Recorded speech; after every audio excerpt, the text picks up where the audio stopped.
Let's talk about a couple quick other issues. Yes. I know we don't have a lot of time left. Yes. Higher education.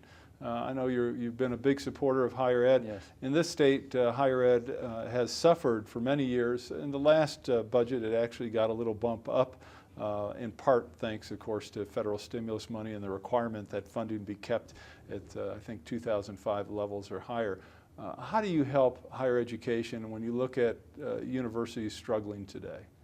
Well, higher education, too, is going to have to accept the responsibility. They've got to tighten their belts. Last year, when we lost 115,000 jobs in this state, higher education jobs grew. So, look, we're all going to have to pitch in, and I'll give you a good example, Colorado School of Mines.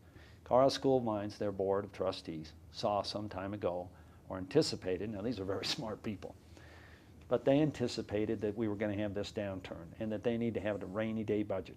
And they provided for a rainy day budget. I was out there. Of course, it's one of the most reputable institutions in the petroleum world or engineering world. It's the solar world. And it's ours. It's one of our first institutions. It's the first institution in Colorado, educational institution of higher ed. So they planned for it.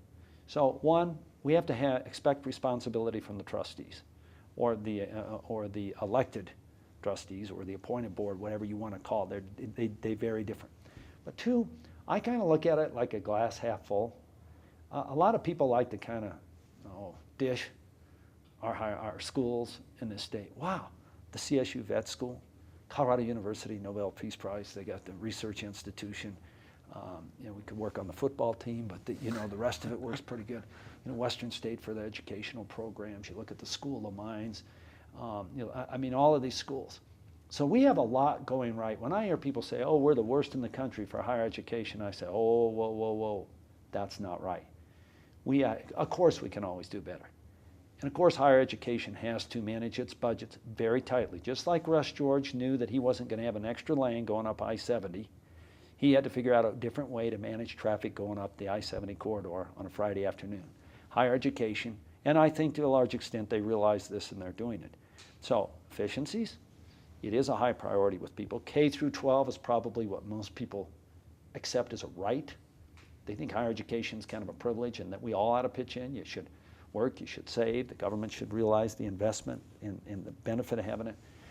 But I think a new funding model will come out for higher education. I think there are a lot of people smarter than me, like the Momfords and that panel that they put together recently. Those are very smart, bright people. They're asking themselves the same question you are, except they're now convening to say, okay, now what's the answer? We can always figure out the problem. You can always figure out why you got stuck in the mud, but that doesn't get you unstuck. Helps you figure out not to go in the mud again. But somebody's got to get in the mud, put a chain around it, and pull the truck out. And that's what this committee's doing. So we'll have a new funding model. They are going to have to be much more efficient in the way they deliver their product. They are going to have the kind of vision that we need, because higher ed, as you and I knew it, bricks and mortar, has changed. These massive libraries and things like that are what's going to be the necessity in the future versus looking at that screen where you can now get a degree online. So there's a lot of dynamics that are going to play, but Colorado will continue to consider higher education important, and it will be known or continue to have the reputations like we have at the Colorado School of Mines. I'm very optimistic about higher education.